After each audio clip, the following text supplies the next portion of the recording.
Vikas take over. Jai Hind sir. Marriage நடந்து முடிஞ்சுன்னு சொல்கிறாங்க. யார்ட்டையும் சொல்ல மாட்டியா? எனக்கு கூட தெரியாது சார். விஸ்ராம் ஆஃபீஸர். பொண்ணு பேர் சீதா மகாலட்சுமி சார்.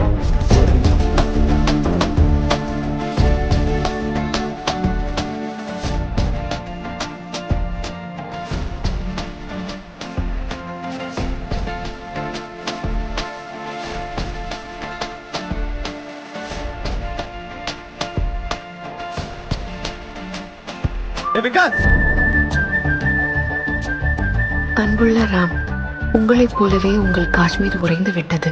என்னைப் போலவே என் தோட்டம் வாடிவிட்டது. எந்த செடியும் பூக்கவில்லை. அதனால் பட்டாம்பூச்சிகளுக்கு வேலை இல்லை. நீங்கள் வரும்போது தோட்டாக்களுக்கு பதிலாக என் தோட்டத்திற்கு பட்டாம்பூச்சி கொண்டு வருவீர்களா?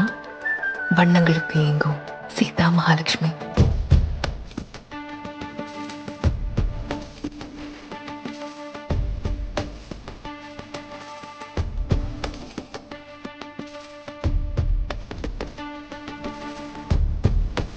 சீதா மகாலட்சுமி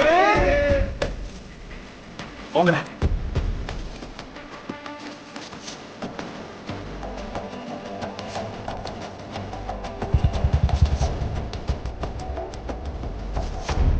அன்புள்ள ராம், நேற்று வீட்டுக்கு வந்த விருந்தினர் ஒருவர் நாம் முதலில் எப்படி சந்தித்தோம் என்று கேட்டார். குருக்ஷேத்திரத்தில் ராவணவதம், யுத்த பூமியில் சீதையின் சுயம்பரம் என்றேன். புரிந்தது போல் சிரித்து தலை சொரிந்தார்.